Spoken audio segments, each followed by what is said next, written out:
안녕하세요. 반갑습니다. 선행정학 김중규입니다. 금년도에 우리 행정학 관련된 중요한 법령이 많이 개정이 됐죠. 그런데 22년도 시험을 준비하는 분들은 큰 문제가 없어요. 왜냐하면 제가 22년도 대비 강의에서는 다 자세히 설명을 해드리니까 문제가 없는데, 문제는 금년도 하반기 시험을 준비하는 분들이 문제예요. 예를 들어 7월 달에 공무원 시험, 그다음에 9월 달에 국가직 7급, 그리고 10월 달에 지방 7급, 그리고 경찰 간부 시험. 그러니까 이런 시험 준비를 하신 분들은 개정된 법령마다 시행시기가 전부 다르거든요. 내가 어디까지 공부를 해야 할지 상당히 혼란스럽죠. 그래서 지금부터는 제가 금년 하반기 시험 준비하는 분들을 위해서 꼭 아셔야 될 개정 법령의 중요한 내용만 깔끔하게 정리를 해드리도록 하겠습니다. 금년도에 개정된 법이 참 많았는데요. 중요한 법 중에 6개가 있습니다. 우선 첫 번째는 공공기관 운영에 관한 법률, 금년 1월 1일부터 시행된 공공기관 운영법, 그리고 공무원 노조법, 이 중요한 게 개정이 됐죠. 7월 6일자로. 그리고 국가정보화 기본법이 지능정보화 기본법으로 바뀌었습니다. 6월 10일자로. 그리고 경찰법이 전면적으로 바뀌면서 이 법 이름 자체가 바뀌었죠. 국가경찰 및 자치경찰 조직 운영에 관한 법률, 줄여서 약칭으로는 경찰법이라고 하는 거거든요. 여기 얼마 전에 지방구급시험에서도 출제가 됐었죠. 금년 1월 1일자로 자치경찰제가 전면적으로 시행이 됐거든요. 그리고 얼마 전에 최근에 정부조직법이 7월 8일자로 개정이 됐는데 한 달 뒤에 시행돼서 8월 9일자로 시행이 돼요.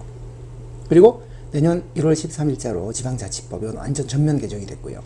그래서 금년 하반기 시험을 보실 때는 5번까지, 자치법 빼고 5번까지는 아셔야 되거든요. 그런데 7월 달에 군무원 시험 같은 경우는 정부조직법은 모르셔도 돼요.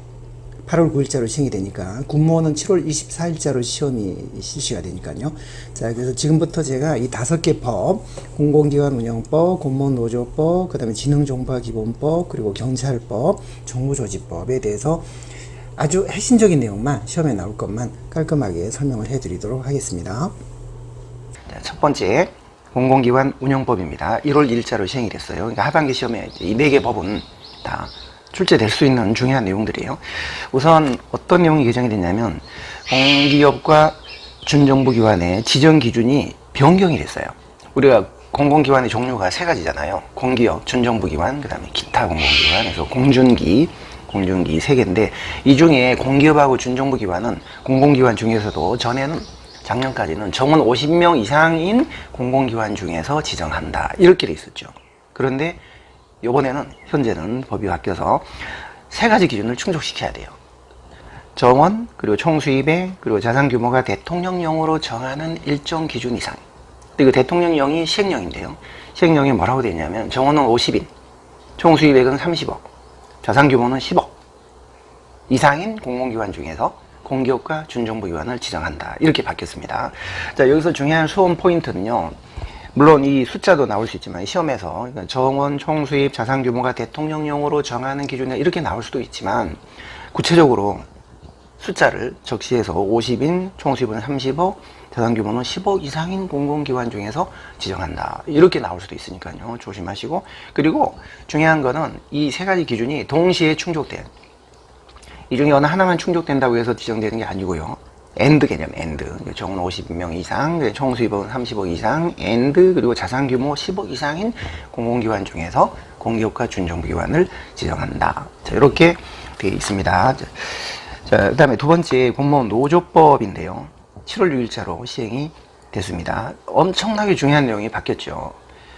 자, 공무원 노조 가입 범위가 대폭 확대가 됐어요. 직급 제한이 폐지가 됐습니다. 전에는 일반직은 6급 이하만 가능했는데, 지금은 전 직급이에요. 6급 이하는 말이 없어졌어요. 원칙적으로 직급 제한이 폐지가 됐고, 별정직도 6급 이하에 상당하는 별정직, 이렇게 돼 있었는데 이것도 없어져서 그냥 별정직이에요. 전 직급 상당. 그리고 특정직 중에서는 전에는 외무직만, 6급 이하에 상당하는 외무직만 가입할 수 있었는데, 이제는 소방도, 교육공무원도 가입할 수가 있어요. 외무직도 전 직급으로 확대됐습니다. 그냥 외교 영사 직렬에 담당하는, 종사하는 공무원, 외무직들, 전부 다는 아닙니다만 일단 직급 제한은 없어졌고요.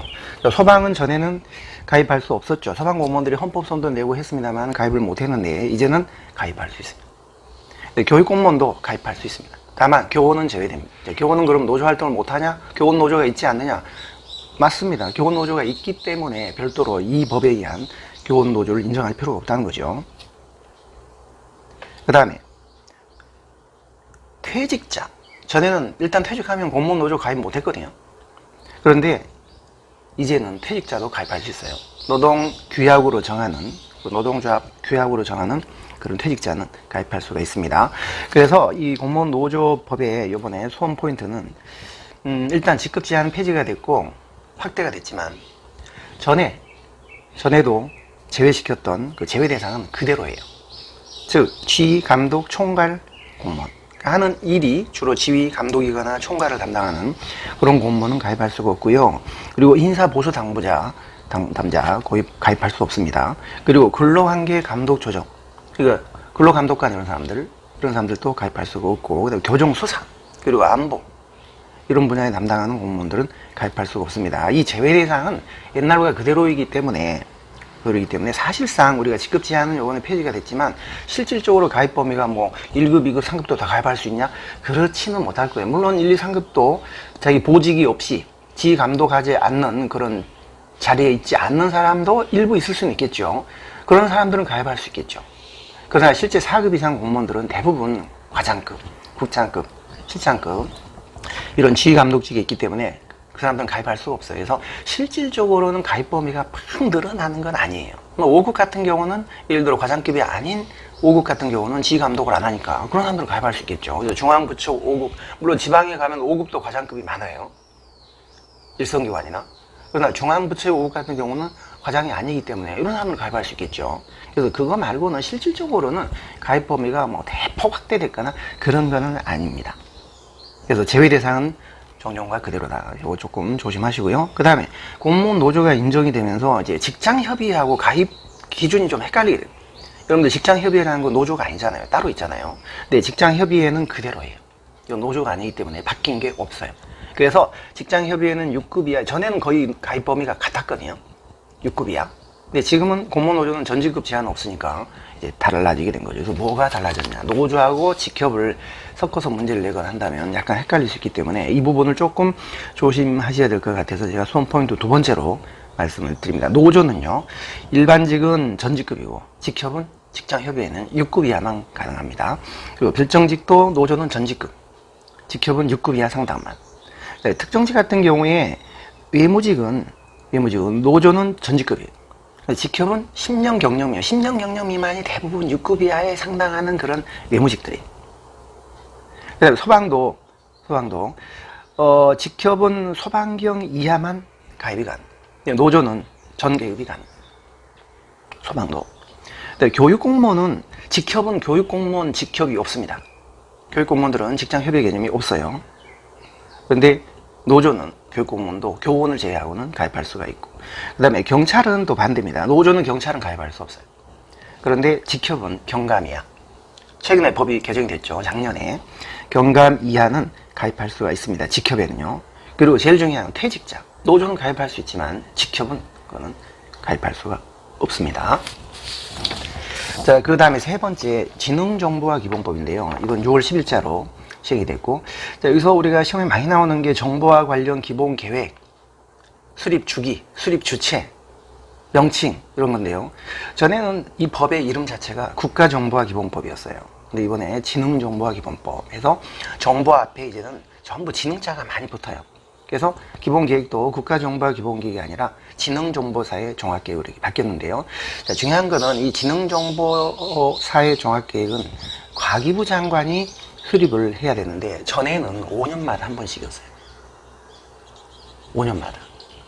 그런데 지금은 3년이에요. 이게 굉장히 중요합니다. 자, 과기부 장관이 수립하는 지능정보사회 종합계획, 이게 이제 국가 전체 정보화인데 3년마다 한 번씩. 그리고 다른 용어들도요, 정보 앞에다가 지능자가 다 붙어요. 정보화 사업이 지능정보화 사업이 되고, 그 다음에 정보화 책임관도 지능정보화 책임관이 되고, 그래서 그 수험 포인트는 우리가 시험에 많이 나오는 게 정리를 해야 될 게 세 가지인데, 지능정보사회 종합계획은 국가 전체 정보화 계획인데 이거는 3년마다 한 번씩 과기부 장관이 수립을 한다. 그러나 나머지는 그대로예요. 전자정보법에 의한 전자정보기본계획은 행안부 장관이 5년마다 수립. 이건 그대로예요. 그리고 정보기술 아키텍처, 기본계획, 이것도 해안부 장관이 수립하는데 그건 3년 반. 그러니까 국가 전체에 정보하는 과기부 장관이 지능정보사회 종합계획이라고 해서 3년 반 한 번씩 하는 거고요. 그 다음에 전자정보 기본계획하고 정보기술 아키텍처 기본계획은 전자정보 업무인데 이거는 행안부 장관 소관입니다. 이건 바뀌지 않았습니다. 5년, 3년. 자, 그리고 경찰법인데요. 이건 1월 1일자로 시행이 됐고요. 일단 법 명칭이 전에는 경찰법이었는데 좀 길어졌어요. 국가경찰과 자치경찰의 조직 및 운영에 관한 법률인데 약칭으로는 똑같아요. 여전히 경찰법. 약칭으로는. 그리고 제일 중요한 게 이제는 자치경찰제가 전국적으로 시행이 됐다. 전에는 제주도만 시행이 됐었는데 이제는 전국적으로 시행이 됐다. 그래서 각 시도마다 자치경찰위원회를 설치를 해요. 그 자치경찰위원회가 자치경찰 사무를 총괄해요. 그리고 지방경찰청, 경찰서가 이제는 시도 소속으로 바뀌었어요. 물론 신분은 국가경찰 공무원 신분이지만 소속은 시도 소속은. 이제는 뭐 서울특별시 지방경찰청 이렇게 하지 않고 서울특별시 경찰청, 인천광역시 경찰청 이런 식으로 불러요. 그리고 경찰서에서 하는 업무가 크게 두 가지 업무로 분류가 됩니다. 국가경찰 사무하고 자치경찰 사무. 국가경찰은 경찰청에서 그대로 지휘감독을 하고 자치경찰은 시도에 설치된 자치경찰위원회에서 지휘감독을 하는 그런 이원적 구조로 되어 있어요. 자치경찰이 됐다 그래서 경찰 공무원의 신분이 다 지방직이 되고 완전히 시도로 넘어가서 경찰청은 손 떼고 시도의사가 모든 걸 감독하냐, 그거는 아니에요. 그건 아니기 때문에 약간 이 실제 경찰서가 소속이 어디냐라는 거에 대해서요 논란의 소지가 약간 있을 수 있습니다. 지금 소방서가 그렇게 돼 있잖아요. 소방서도 공무원들이 지금 국가직이잖아요. 그런데 시도에 설치가 돼 있죠. 그런데 지휘감독은 또 소방청의 지휘감독을 받거든요. 그러니까 지금의 경찰이 정례 지금의 소방하고 체제가 똑같아진 거예요. 자, 그래서 이거를 경찰 업무 행정 체계를 정리를 해드리면 이제 경찰청이 있고 그 밑에 국가경찰위원회가 있고 요번에 이제 신설된 게 국가수사본부라는 게 신설됐어요. 그래서 대규모 강력범죄라든지 이런 거는 여기서 이제 지휘를 하거든요. 그리고 시도사 밑에 자치경찰위원회가 설치가 돼 있어요. 신설이 됐죠. 그리고 지방경찰청, 경찰서 이런 것들이 전에는 왼쪽에 경찰청 밑에 있었는데요. 경찰청의 소속기관, 일선기관이었는데 이제는 시도 소속으로 바뀌었어요. 그러면서 하는 일이 크게 두 가지거든요. 국가경찰하고 자치경찰. 국가경찰은 주로 정보, 보안, 수사, 교통, 강력범죄, 대모 진압 같은 시국 치안을 주로 담당을 하고, 자치경찰은 주민들의 어떤 민생 치안, 생활 치안, 교통, 안전, 경비, 아동, 청소년 보호 등등. 그러니까 이런 업무는 시도의 자치경찰위원회의 지휘감독을 받고, 국가경찰 사무는 왼쪽에 경찰청의 지휘감독을 받는 그런 이원적 구조로 되어 있다는 거죠. 근데 제주 같은 경우는 여기다가 시도사 밑에 자치경찰단이라는 게 하나 따로 있어요. 그거는 자치경찰 공무원이에요. 도지사가 임명하는 지방직 경찰이에요. 근데 다른 지역은 그런 게 없어요. 자치경찰단은 없고 시도 자치경찰위원회만 있습니다. 그 위원회 업무를 그 밑에 시도경찰청이나 경찰서에서 이제 처리해 주는 거죠. 따로 자치경찰 신분의 공무원이 따로 있는 거 아닙니다. 다른 지역은요. 자, 이렇게 이원적 구조로 이제 바뀌었는데, 자, 그래서 여러분들이 수험 포인트, 요번에 우리 지방직 시험에서 자치경찰 문제가 나왔잖아요. 자치경찰제하고 자치경찰단을 구별해야 된다는 거죠. 자치경찰제는 전국적으로 시행이 됐어요. 왜냐? 시도 자치경찰위원회가 신설이 됐기 때문에 1월 1일자로 시행이 됐습니다. 그러나 자치경찰단은 제주도에만 있는 거예요. 자치경찰 공무원 신분의 자치경찰단은 제주도에만 있는 거예요. 그러나 자치경찰제는 전국적으로 시행이 됐다. 자치경찰제인지 자치경찰단인지 잘 보셔야 되고요. 그리고 자치경찰제가 됐지만 경찰서의 공무원들은요 다 신분이 국가공무원이에요. 지방직 신분이 아니에요. 그러니까 임명권 이런 것도 경찰청에서 다 하고요. 자, 그리고 이 시도경찰청과 경찰서의 소속이 이제 문제가 두고두고 될 수가 있는데, 지금 물론 법에서는 시도에 둔다르게 돼 있거든요. 그런데 경찰청 직제라는 그 대통령 영예를 보면 아직도 경찰청 소속기관으로 돼 있어요. 경찰청은 이 경찰서나 시도경찰청을 뺏기고 싶지 않은 거죠. 자기네 소속기관으로 보고 싶은 거죠. 직제는 여전히 그렇게 돼 있습니다. 근데 그 상위 법에는, 경찰법에는 시도에 둔다르게 돼요. 이게 두고두고 나중에 좀 논란이 될 수 있습니다. 이게 현재 소방서 같은 케이스가 이제 될 것 같아요. 제 생각에. 지금 여러분들이 국가의 일선기관 하면 다 중앙행정기관에 소속된 기관으로만 알고 계시잖아요. 그러나 지방에도 지방에 소속이 돼 있으면서도 일선기관인 경우가 있어요. 소방본부, 소방서가 그런 케이스예요. 소방청의 일선기관으로 보면서도 설치는 시도에 설치가 돼요. 자치단체. 그래서 지방자치단체 소속의 특별일선기관이다. 이의적으로 그렇게 보거든요. 시험에 한번 나온 적도 있었죠. 몇 년 전에. 그래서 이런 현재 소방서와 같은 그런 체제가 될 것 같아요. 신분도 국가직이고, 그리고 지휘감독도 경찰청이 지휘감독을 받는데 일부는. 그러나 설치는 시도에 설치가 돼요. 시도에. 그래서 약간의 논란 소지는 있겠지만, 그러나 일단 법이 더 상위 법이니까 대통령보다는, 그래서 시도에 둔다. 시도 소속으로 일단은 생각하시면 되겠습니다. 자, 네, 마지막 정부조직법에 대해서 말씀드리면은 8월 9일자로 이게 시행인데요. 요거는 딱 하나가 바뀌었어요. 원포인트 법 개정을 한 건데, 산자부에 탄소 중립을 담당하는 그 에너지 정책을 담당하는 차관을 하나를 더 두게 된 겁니다. 그래서 전에는 복수 차관을 두는 부처가 6개였잖아요. 6개. 그런데 이번에 이제 산자부에 하나가 더 늘어서 7개 부처로 늘었죠. 그래서 현재 국방부, 문체부, 산자부, 기재부, 보건복지부, 과기부, 외교부에서 7개 부처의 복수 차관을 두게 됐습니다. 그래서 암기법이 전에는 국문기복과외 그렇게 암기를 했는데, 이제는 국문산 기복과외, 국어 문법이나 산수에 기복이 있는 학생은 과외를 복수로 받아야 된다. 국문산 기복과외, 이렇게 암기하시면 될 것 같아요. 자, 지금까지 개정법령 말씀드렸는데 이걸 잘 숙지를 하셔서 올 하반기 시험 잘 보시기 바라겠습니다. 수고했습니다.